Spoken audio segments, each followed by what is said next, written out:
tous et à toutes. Bon, c'est une rencontre qui est un peu spéciale, mais enfin ça vous change d'aller simplement pour mon blog pour lire des écrits.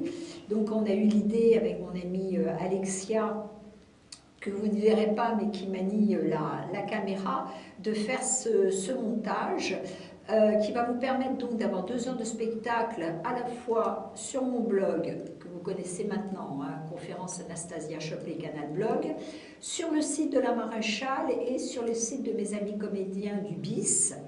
Donc vous aurez les 2 heures de spectacle qu'on voulait faire le 13 février sur Internet. Alors sans plus tarder, je commence. Donc le premier texte que je vais vous présenter, c'est Voyage autour de ma chambre de Xavier de Maistre. Alors Xavier de Maistre est un auteur du fin du XVIIIe siècle, hein, puisqu'il écrit Voyage autour de ma chambre en 1794. Et il ne faut pas confondre Xavier de Maistre avec son frère beaucoup plus prestigieux qui est le philosophe Joseph de Maistre. Alors Xavier de Maistre, il a une vie quand même relativement, assez originale, hein, puisque contrairement à ce qu'on pourrait croire, c'est pas du tout un littéraire, c'est un général. Alors vous savez, dans ces grandes familles, eh bien, l'un était dans les ordres, l'autre dans l'armée, et le troisième avait en héritage les terres de la famille. Donc en bon cadet, le général Xavier de Maistre a la charge de soldats, et assez étrangement, il va faire quasiment toute sa carrière en Russie, auprès d'Alexandre Ier. Il va s'y marier, il va y avoir des enfants, il va du reste les perdre, etc. Et bien qu'il soit général, en définitive, eh bien, ce qui l'intéresse avant tout, c'est la peinture. Et il va être portraitiste de l'aristocratie russe. Il gagnera d'ailleurs en grande partie sa vie par ce biais-là. Et ce n'est en définitive que d'une façon tout à fait accidentelle qu'il va prendre la plume. Du reste, son œuvre intégrale est relativement courte, hein. L'œuvre complète de Xavier de Maistre, c'est ça, hein, c'est environ 250 pages, et dans ces 250 pages, vous avez 4 romans. Vous voyez, c'est pas extraordinaire. Peut-être la raison pour laquelle on ne le connaît pas beaucoup, mais vous allez voir que c'est fort dommage. Et je pense que vous allez vous précipiter sur son bouquin. Parce que c'est un bouquin qui est d'une très très grande actualité, puisqu'en définitive, ces 42 chapitres qui constituent Voyage autour de ma chambre sont 42 chapitres de confinement. Voilà. Donc, comme on est éventuellement en passe d'être confiné, ça va vous donner quand même un divertissement très très intéressant qui fera peut-être que vous trouverez que le confinement sera beaucoup trop court pour tout ce que vous aurez à faire. Alors Xavier de Maistre est confiné, lui, pour la bonne et simple raison qu'il se bat en duel, et quand on est général, eh ben, on ne se bat pas en duel. Donc il est confiné pendant 42 jours dans son appartement, de fonction bien sûr, et pendant ces 42 jours, eh bien, il va faire le tour de sa chambre, et il va écrire 42 chapitres. Alors, il écrit d'emblée d'ailleurs que son livre est fait absolument pour tout le monde, qu'il s'adresse aux riches, aux malades, aux poltrons, aux indolents, aux malheureux, aux paresseux. Et c'est ce qu'il écrit au début de son chapitre 2. Auprès de qui donc et quoi, vous le demandez? C'est auprès des gens riches. D'ailleurs, de quelle ressource cette manière de voyager n'est-elle pas pour les malades? Ils n'auront point à craindre d'intempéries, de l'air, ni des saisons. Pour les poltrons, ils seront à l'abri des voleurs et ils ne rencontreront ni précipices ni fondrières. Des milliers de personnes qui avant moi n'avaient point osé, d'autres qui n'avaient pu, d'autres enfin qui n'avaient pas songé à voyager, vont s'y résoudre à mon exemple. L'être le plus indolent hésiterait-il à se mettre en route avec moi pour se procurer un plaisir qui ne lui coûtera ni peine ni argent? Ouais, c'est un petit peu comme la publicité, hein, maigrir sans se priver. Donc là, il s'agit de voyager eh bien, sans débourser un liard et sans se donner aucune peine. Dans ce voyage, eh bien, il y a beaucoup de surprises. Alors la première surprise, c'est tout d'abord le titre lui-même, Voyage autour de ma chambre. Bon. Il nous propose un voyage et puis il nous dit, vous allez rester dans votre chambre. On peut être un petit peu étonné. Hein. Il s'agit d'un voyage donc statique. Alors à première vue, un voyage statique, c'est pas très amusant. Hein. On ne peut pas prendre la fuite, on ne peut pas partir de découverte en découverte, on ne peut pas découvrir une culture étrangère, c'est même pas un pèlerinage, c'est pas un voyage d'initiation, c'est pas un voyage d'exploration. Alors c'est quoi? Ben, c'est un voyage dans l'insignifiant. Voilà, vous allez dire, l'insignifiant, c'est pas très amusant non plus.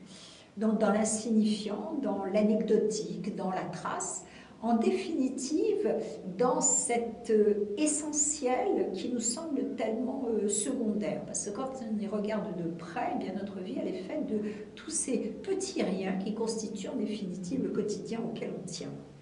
Alors on pourrait penser à ce moment-là que c'est un voyage pour rire. Et alors un voyage pour rire en deux sens du terme, puisqu'effectivement ce n'est pas un voyage sérieux, et en même temps c'est un voyage qui nous fait rire. C'est une illusion de voyage, c'est un voyage virtuel. Hein. C'est un voyage qui est à la fois humoristique, hein, si je prends la racine d'humour, et puis un voyage humoristique, puisque c'est un voyage qui se fait au gré de ses humeurs. Et de l'humour, il en a beaucoup, c'est même un humour qui est souvent un peu grinçant, parce que ce voyage, en même temps, eh bien, c'est un voyage à travers les travers du monde, excusez-moi la répétition. Il est un petit peu, d'ailleurs, à la façon de Montaigne, mais d'un Montaigne très modeste, sceptique, relativiste, et il jette un coup d'œil amusé sur le monde. Alors c'est un voyage en même temps autobiographique, hein, comme les essais de Montaigne. Pourquoi? Eh bien parce que c'est lui-même qui le peint. Voilà. Et en définitive, cette chambre devient le miroir à la fois du monde, puisque c'est le microcosme du monde, mais en même temps le miroir de son âme. Alors, quel est l'objectif de l'auteur en écrivant ce texte? Eh bien, c'est de ne pas en avoir. Il n'a strictement aucun objectif en écrivant. Il se fait plaisir, et puis en même temps, il nous fait plaisir à nous-mêmes. Mais c'est un peu un caméléon, Xavier de Maistre. Hein. Il dit à la fois une chose et son contraire. C'est un voyage qui n'a pas d'importance, un voyage dans l'insignifiant, le voyage insignifiant lui-même, mais en même temps, c'est un voyage très sérieux, parce que c'est un voyage au cœur de lui-même et au cœur de la façon dont il habite le monde. Ce qui est intéressant et ce qui fait sa modernité avec cette histoire d'insignifiance, c'est aussi qu'il a justement, il réhabilite l'insignifiant. Alors qu'on aurait tendance, surtout quand même en cette fin 18e, début 19e, à donner de l'importance aux phénomènes, on va dire, macroscopiques et non pas microscopiques, eh bien lui, il est dans l'insignifiant, dans le modeste, dans l'humble, dans le petit. Voilà. Alors, est-ce qu'on peut se fier, je vous disais que c'était un miroir moral, est-ce qu'on peut se fier à ce miroir moral, ce qui va nous donner effectivement une image de Xavier de Maistre? Eh bien, pas du tout. Voilà, il nous dit non, bien sûr que non. Et il échappe justement, ce faisant, à toute investigation. À chaque fois qu'on croit pouvoir l'attraper, eh bien, il s'échappe. C'est à la fois un hédoniste, c'est à la fois un sceptique, c'est aussi un mélancolique, et s'il est en quête de vérité, eh bien il sait très bien que la vérité, justement, n'existe pas. Bon. Alors, d'où ce titre oxymorique, à double titre, justement, puisque c'est à la fois un voyage, on a dit qu'il était statique, mais c'est un voyage autour de ma chambre. Alors, autour d'eux, c'est quand même un petit peu difficile quand on est à l'intérieur et que l'espace est très restreint. On s'attendrait avec cet autour d'être justement à l'extérieur de leur chambre, ce qui n'est pas du tout le cas. Et donc, on peut se demander si, en tournant dans sa chambre comme un écureuil dans sa roulette, eh bien, il ne va pas finir par devenir fou. En tout cas, c'est un prisonnier qui ne peut pas s'évader. Et bien là encore, on se trompe complètement, parce qu'il a un moyen d'évasion extraordinaire, qui est à la portée de tous d'ailleurs, et qui s'appelle l'imagination. Voilà. Et l'imagination, c'est extraordinaire, parce que l'imagination, ça permet de créer des mondes possibles. Et des mondes qui sont précisément plus réels que le monde que nous percevons par nos sens. Alors, dans son œuvre complète, il écrit justement à ce propos-là. Alors, dans cette œuvre complète aussi, vous aurez l'occasion de lire son voyage en montgolfière, parce qu'il a été un des tout premiers à monter en montgolfière. Alors c'est certes pas très très glorieux, hein, le voyage je crois qu'il dure environ 35 minutes et puis il doit faire quelques kilomètres, mais en tout cas, voilà, il a eu la primeur de ce type de voyage. Alors voilà ce qu'il écrit à propos de l'imagination. Toutes les fois qu'une pensée agréable, gaie et même un peu folle se présente, je lui ouvre à 2 battants toutes les portes de mon imagination. Et au lieu de qualifier cette faculté précieuse comme votre patronne Sainte Thérèse qui l'appelait la folle de la maison, je me jette à corps perdu dans ses bras et je m'en trouve bien. N'est-ce pas elle, en effet, qui fait disparaître le temps et la distance, qui réalise le passé et l'avenir pour cacher le présent, ce présent qui nous obsède sans cesse comme un mauvais coucheur.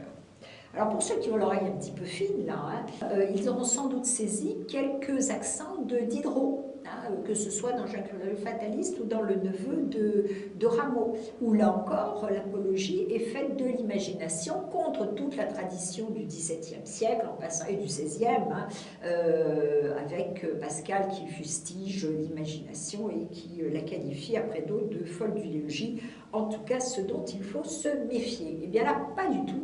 L'imagination, c'est la condition de possibilité de la liberté. L'imagination incarne la liberté. Donc, ça signifie que l'imagination est à contrario de la raison, hein, cette froide raison dont Rousseau d'ailleurs avait dénoncé les travers en lui préférant justement la raison et l'imagination et la passion. Alors voilà ce qu'il écrit à la page 95.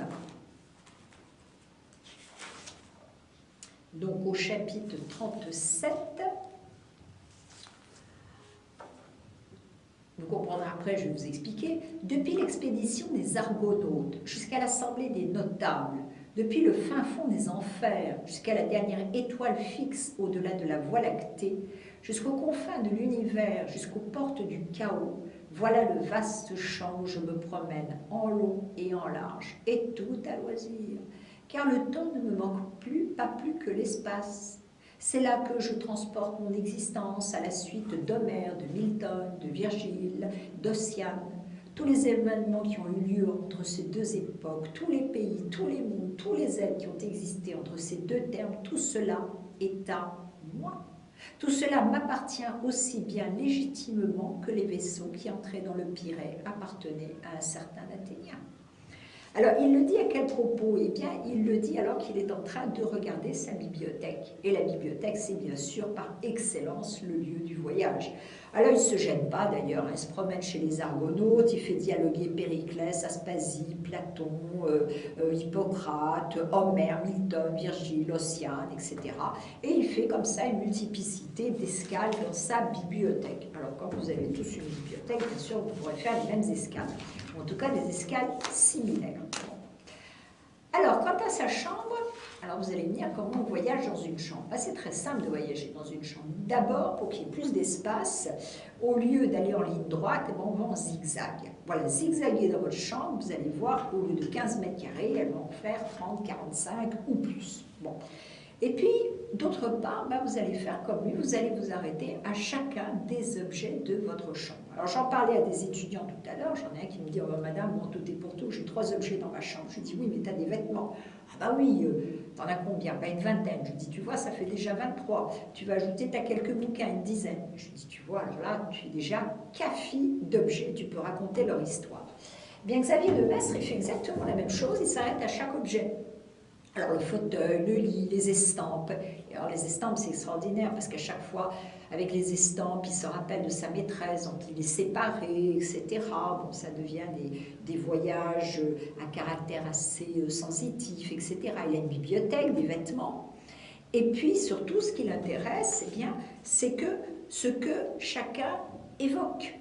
Donc, on est dans un espèce d'emboîtage, hein, un peu comme des poupées russes, hein, pour reprendre l'image du pays dans lequel il a vécu. Et à chaque fois qu'on en ouvre une, eh bien, il y en a une autre qui apparaît. Alors, en d'autres termes, on dirait qu'il a une organisation rhizomique de l'espace, qui est en même temps l'organisation rhizomique de sa propre pensée. Alors, il va sans arrêt de digression en digression à propos de chacun des objets. J'y trouve une femme comme je la désire, sans humeur, sans légèreté, sans détour. Je ne dis rien de la beauté, on peut s'en fier à mon imagination. Je l'avais si belle qu'il n'y a rien à redire. Ensuite, fermons les livres, qui ne répondent plus à mes idées. Je la prends par la main et nous parcourons ensemble un pays 1000 fois plus délicieux que celui d'Éden. Quel peintre pourrait représenter le paysage enchanté où j'ai placé la divinité de mon cœur? Et quel poète pourra jamais écrire et décrire les sensations vives et variées que j'éprouve dans ces régions enchantées? Vous voyez qu'on est à la fois dans l'ordre du perceptuel, il voit, il entend, il touche, etc. Mais en même temps, on est dans l'ordre du sensoriel et puis on est dans l'ordre du cognitif, puisqu'il effectue le voyage dans le voyage. Chaque objet devient en quelque sorte un embarquement. Le lit, par exemple, qui lui donne bien à penser, est tour à tour le berceau, le lieu de l'amour et le sépulcre. Et vous voyez que progressivement et sans effort, on s'élève à une réflexion philosophique à partir des objets. Voilà. Ce qui est la pensée, par exemple, de Roger Poldroy à l'heure actuelle, lorsqu'il écrit Dernière nouvelle des choses, où il s'arrête tout simplement au trombone, aux lunettes, aux clés, etc. Bon. Donc c'est dire aussi à quel point Joseph de Maistre a beaucoup influencé son frère. Les estampes lui donnent aussi beaucoup à penser, beaucoup à apprécier. Il est peintre lui-même. Et les estampes, un peu à la façon des icônes, vous savez, sont des fenêtres ouvertes sur l'infini. Arrêtons-nous un instant devant cet autre tableau. C'est une jeune bergère qui garde toute seule son troupeau sur le sommet des Alpes. Elle est assise sur un vieux tronc de sapin renversé et blanchi par les hivers. Ses pieds sont recouverts par les larges feuilles d'une touffe de cacalia dont la fleur lilas s'élève au-dessus de sa tête. La lavande, le thym, l'anémone, la centaurée, des fleurs de toutes espèces qu'on cultive à peine dans nos serres et nos jardins et qui naissent sur les Alpes avec toute leur beauté primitive, forment le tapis brillant sur lequel errent ces brebis. Alors là, on est dans du descriptif, un premier niveau, voilà. Ensuite, aimable bergère, dis-moi, où se trouve le recoin de la terre où tu habites? De quelle bergerie éloignée es-tu partie ce matin au lever de l'aurore? Ne pourrais-je y aller vivre avec toi? Mais hélas, la douce tranquillité dont tu jouis ne tardera pas à s'évanouir. Le démon de la guerre, non content de désoler les cités, va bientôt porter le trouble et l'épouvante jusque dans ta retraite solitaire.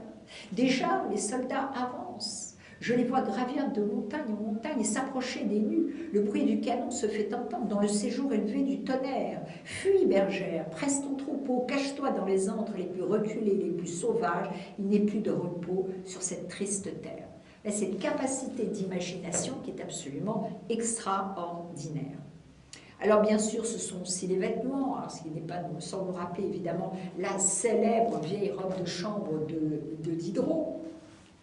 Mais pour lui, les vêtements, ça évoque aussi la coquetterie de la femme qui se fait tout à fait cruelle. Alors, il met à bas d'ailleurs un proverbe, c'est ce proverbe qui dit « l'habit ne fait pas le moine ». Alors moi, je dis souvent, si l'habit ne fait pas le moine, pourquoi les moines portent-ils un habit? Bon. Et là, c'est exactement le cas de la femme. Alors, l'habit, au contraire, nous signale notre statut social, mais signale aussi notre caractère, notre état d'âme à tel ou tel moment. Elle construit notre identité, elle construit notre rapport à autrui. Et en l'occurrence, la maîtresse, enfin qui l'imagine, puisqu'ils ne sont pas ensemble, il l'imagine en revoyant ce vêtement, est avec lui extrêmement cruelle, puisqu'elle lui sert uniquement de porte-manteau. Voilà. Et face à son amant qui lui tient le miroir ou qui lui tient le vêtement, elle est de la plus totale indifférence. Mais cela vous étonne-t-il? Ne voit-on pas tous les jours des personnes qui se croient malades parce qu'elles ont la barbe longue ou parce que quelqu'un s'avise de leur trouver l'air malade et de le dire? Les vêtements ont tant d'influence sur l'esprit des hommes qu'il naît des valetudinaires qui se trouvent beaucoup mieux lorsqu'ils se voient en habit neuf et en perruque poudrée. On en voit qui trompent ainsi le public et eux-mêmes par une parure soutenue. Ils meurent un beau matin, tout coiffés, et leur mort frappe tout le monde. Donc le miroir, vous voyez, entre en scène et le miroir est très important. Parce que Xavier de Maistre, qui donc réfléchit aussi en tant que peintre sur ce que c'est que la peinture, etc., eh bien, nous livre sa pensée profonde. Il nous dit en définitive, le meilleur des tableaux, c'est le miroir. Voilà. Alors, par ailleurs, sa chambre, elle est aussi peuplée d'êtres virtuels, dans les estampes, hein, mais aussi d'êtres réels. Alors, il y a deux êtres réels avec lui. Il y a son valet de chambre, Joannetti, et il y a sa chienne, Rosine. Voilà. Et il aime beaucoup sa chienne, et j'étais très heureuse d'apprendre, dans un deuxième texte de lui, qui s'appelle « Voyage nocturne autour de ma chambre », c'est vous dire à quel point il a trouvé plaisir à faire des voyages autour de sa chambre, qu'il a donné sa vieille chienne Rosine à une religieuse qu'il a entourée de tous les soins et prévenances jusqu'à la fin de ses jours. Il a perdu aussi Joannetti, c'est ce qu'on apprend dans le deuxième texte, puisque Joannetti s'est marié et qu'il est parti, on va dire, à la cloche de bois en abandonnant son maître. Bon. Alors pour l'instant, Joannetti et Rosine sont bien là. Et il y a aussi une troisième personne qui est là, et c'est une personne qui hante sa mémoire puisqu'elle n'est pas présente, c'est Madame de Hautcastel, qui est sa maîtresse. Alors Joannetti, bien, il incarne le domestique modèle, il est fidèle, il est d'une certaine manière le miroir de son maître. Quand son maître veut bien prendre conscience que son comportement n'est pas toujours tout à fait ce qu'il devrait être, et il incarne ce que Goncharov, dont je vous avais parlé déjà il y a bien longtemps, décrit dans un texte qui s'appelle « Serviteur de l'ancien temps ». Le serviteur qui est capable, qui supporte toutes les avanies, le domestique qui est capable de se sacrifier pour son maître, de se priver de manger pour pouvoir lui acheter les biens nécessaires, alors qu'il a oublié de lui payer son salaire. Un maître tout à fait normal, en quelque sorte.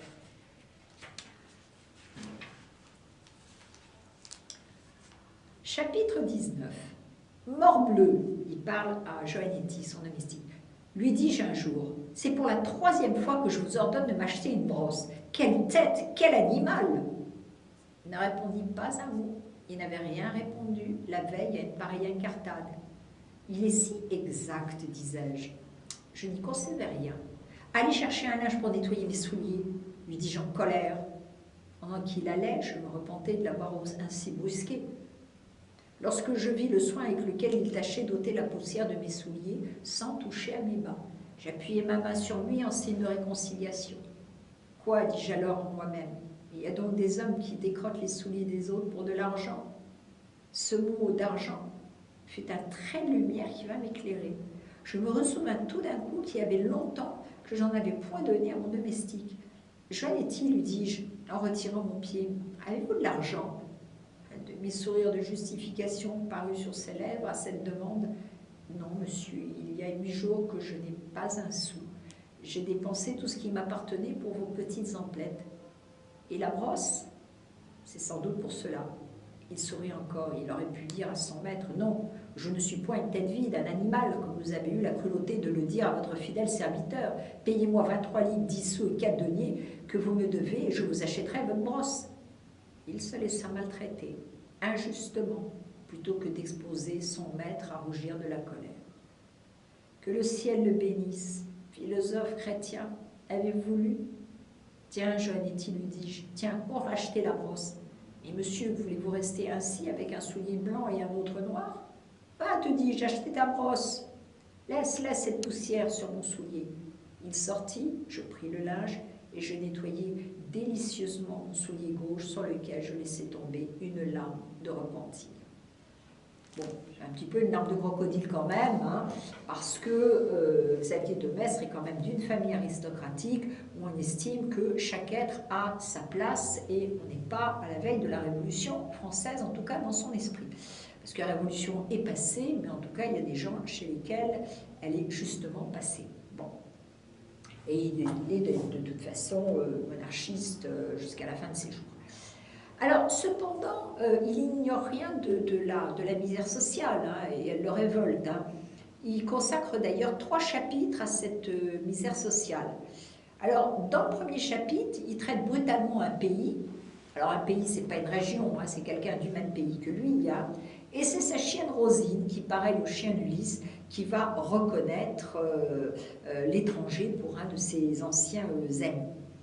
Dans le second, il va dénoncer la misère des sans-logis, l'indifférence des riches, l'insolence des fortunés. Et dans le troisième chapitre, il éprouve lui-même une certaine honte à son luxe, dit-il, inutile. Alors il se repent, il estime qu'il doit tout perdre, enfin tout laisser, etc. Il s'enivre de sa propre bonté.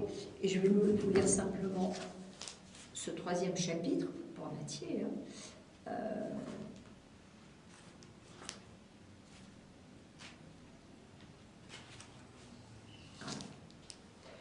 J'ai voulu dire quelque chose de ces malheureux dans mon voyage, parce que l'idée de leur misère est souvent venue me distraire en chemin. Bon, vous remarquerez quand même l'emploi du verbe distraire. Et puis amusez-vous à compter combien de fois il va dire « je » dans le texte que je suis en train de lire. Donc on l'a déjà une fois, j'ai voulu dire. Quelquefois frappé de la différence de leur situation et de la mienne, j'arrêtais tout à coup ma berline et ma chambre me paraissait prodigieusement embellie. Quel luxe inutile! 6 chaises, 2 tables, un bureau, un miroir, quelle ostentation! Mon lit, surtout, mon lit, couleur de rose et blanc, et mes 2 matelas, me semblaient défier la magnificence et la mollesse des monarques de l'Asie. Ces réflexions me rendaient indifférents les plaisirs qu'on m'avait défendus. Et de réflexion en réflexion, mon accès de philosophie devenait tel que j'aurais vu un bal dans la chambre voisine, que j'aurais entendu le son des violons et des clarinettes sans remuer de ma place. J'aurais entendu de mes 2 oreilles la voix mélodieuse de Marchesini, cette voix qui m'a si souvent mis hors de moi-même. Oui, je l'aurais entendue sans m'ébranler, bien plus. J'aurais regardé sans la moindre émotion la plus belle femme de Turin, Eugénie elle-même, parée de la tête aux pieds par la main de mademoiselle Rapou. Cela n'est cependant pas bien sûr. Voilà, bon, vous apprécierez la chute, je pense. Alors, par ailleurs, on l'aura peut-être supputé, il y a une espèce de philosophie en puzzle dans le texte de Xavier de Maistre. Alors, tout d'abord, des références à Platon, des références à Aristote lorsqu'il est question de l'amitié, une amitié qui ne se conçoit qu'entre pairs. On n'est pas amis entre gens méchants. Des références, je vous l'ai déjà dit tout à l'heure, à Montaigne, mais aussi à Rousseau, avec des accents pré-romantiques et un amour exacerbé de la nature. Et puis en même temps, des positions qu'il partage avec lui en ce qui concerne les vertus de la nature. Nature est un doux guide, avait dit Montaigne bien avant. Et puis des références aussi sans doute à Diderot, lorsque Diderot écrit par exemple « Mes pensées sont mes catins ». On a en tout cas, et cela appert de ce que je viens de dire, une philosophie de l'homme. Et cette philosophie de l'homme, il l'exprime par une distinction assez étrange entre l'âme et la bête. Il le reprend d'ailleurs dans le deuxième texte, Voyage nocturne autour de ma chambre. Alors qu'est-ce que c'est que cette bête? Alors cette bête, il la qualifie tantôt de autre, tantôt d'animal. Il semblerait que la bête se rapporte au corps, et il le consacre d'ailleurs 4 chapitres. Sur 42, c'est quand même pas mal, 4 chapitres à cette réflexion. Mais d'abord, il établit que la bête n'est pas le corps. Voilà. Parce que le corps sent, le corps pense, tandis que la bête, l'autre, pense, veut, agit. À l'instar justement d'un individu séparé. Réflexion, est-ce que Xavier de Maistre aurait précédé Freud? Est-ce qu'il aurait déjà envisagé l'idée d'un inconscient psychique, d'une pensée inconsciente?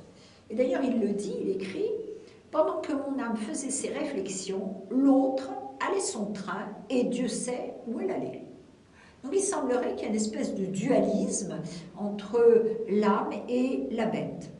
L'autre, c'est aussi l'expression de désir qui attire par exemple l'auteur vers sa maîtresse, alors que son âme ne peut pas l'en empêcher. Donc bien souvent, la bête prend le pas sur l'âme. Donc il y a bien là quelque chose de l'ordre du pulsionnel, hein, que l'âme n'arrive pas à maîtriser. Mais l'autre incarne aussi l'ensemble des habitudes mécaniques qui délivrent l'âme de ses préoccupations quotidiennes et qui lui permettent de s'élever. Mais en même temps, il n'y a pas de dualisme, parce que l'âme et la bête se complètent. Exemple, l'âme pouvant se faire obéir par la bête, et celle-ci l'obligeant très souvent à agir contre son gré. Donc l'âme doit dresser la bête en sorte qu'elle l'écoute, et en sorte que l'âme puisse être délivrée à la fois de ses pulsions et à la fois de ses habitudes. Et bien à contrario, la bête sans la direction de l'âme peut faire des bêtises et par exemple se brûler les doigts, parce que précisément la bête est privée de conscience. Alors, dans un espèce de dialogue qui rappelle le dialogue de Rousseau juge de Jean-Jacques, l'âme et la bête se fustigent mutuellement. Et là, je ne manque pas au plaisir de vous lire le passage. « Quoi donc, dit mon âme, c'est ainsi que pendant mon absence, au lieu de réparer vos forces dans un sommeil paisible et vous rendre par là plus propre à exécuter mes ordres, vous vous avisez insolemment, le terme étant un peu fort, de vous livrer à des transports que ma volonté n'a pas sanctionnés. Peu accoutumé à ce ton de hauteur, l'autre lui répartit en colère, il vous sait bien, madame, pour éloigner de la discussion toute idée de familiarité, il vous sait bien de vous donner des airs de décence et de vertu. Et n'est-ce pas aux écarts de votre imagination et à vos extravagantes idées que je dois tout ce qui vous déplaît en moi? Pourquoi n'étiez-vous pas là? Pourquoi auriez-vous le droit de jouir sans moi dans les fréquents voyages que vous faites toute seule? Ai-je jamais désapprouvé vos séances dans l'Empire ou dans les Champs-Élysées? Vos conversations avec les intelligences, vos spéculations profondes, un peu de raillerie comme on voit, vos châteaux en Espagne, vos systèmes sublimes, et je n'aurai pas le droit, lorsque vous m'abandonnez ainsi, de jouir des bienfaits que m'accorde la nature et des plaisirs qu'elle me présente. » Donc vous voyez, on a en quelque sorte Socrate qui parle à son génie, quoi. Hein. Voilà. On a une conversation de l'âme avec elle-même, je dirais plus exactement avec sa part d'ombre, avec le côté noir, énigmatique, etc., de tout psychisme. Alors, n'en demeure que Xavier de Maistre, c'est aussi, même si c'est un texte d'humour, eh bien Xavier de Maistre, c'est aussi un grand mélancolique. Et parce que, bien sûr, sa réflexion et la réflexion de chacun d'entre nous, c'est toujours une réflexion sur le temps, et c'est une méditation qui nous ramène au souci de la mort. Voilà ce qu'il écrit à la page 11 des œuvres complètes.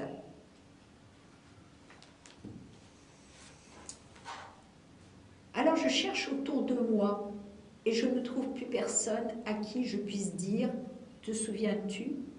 Tous les échos de ma jeunesse sont muets et je n'entends plus que le bruit imperceptible de ma vie dont le reste tombe, goutte à goutte, dans l'éternité. Lorsqu'on avance en s'appuyant sur des tombeaux dans cette caverne obscure de la vie, la solitude et la nuit augmentent à chaque pas. On n'entend plus qu'à peine et de loin le bruit du monde. Déjà, je tâtonne avec le pied pour savoir s'il reste encore de l'espace devant moi. C'est ce qui fait aussi l'intérêt et la grandeur du texte de Xavier de Maistre, bien sûr. Donc, fini les jeunes années. Il écrit « Ces temps heureux que nous ne reverrons plus ». Fini donc les amitiés. Et que reste-t-il? Eh bien, il reste justement tous ces souvenirs que véhiculent tous les objets qui font notre quotidien, qui sont autour de nous et qui donnent une épaisseur à notre existence. On est à la fois dans le présent et en même temps dans tout notre passé, et puis un passé qui est d'autant plus profond et qui nous éloigne d'autant plus qu'on a hérité d'objets qui ont eux-mêmes été hérités et qui donc nous éloignent de plus en plus dans le temps et dans le souvenir. Et il le dit, d'ailleurs, il écrit les projets qui ne touchent plus maintenant. Mais la mélancolie n'est pas nécessairement triste. Il nous dit la mélancolie est une tristesse et un plaisir. Que m'est-il permis d'espérer, hein, comme disait Kant, alors que tout doit disparaître? Eh bien, l'immortalité de l'âme, une âme rassénérée par le spectacle de la nature et qui permet d'accepter la disparition comme une fin tout à fait naturelle de l'être. Non, mon ami n'est point entré dans le néant, dit-il à propos d'un ami mort. Quelle que soit la barrière qui nous sépare, je le reverrai. Ce n'est point sur un syllogisme que je fonde mon espérance. Le vol d'un insecte qui traverse les airs suffit pour me persuader, et souvent l'aspect de la campagne, le parfum des airs et je ne sais quel charme répandu autour de moi élève tellement mes pensées qu'une preuve invincible de l'immortalité entre avec violence dans mon âme et l'occupe tout entière. Et je pense que c'est sur cette belle phrase que je vais vous quitter. À bientôt.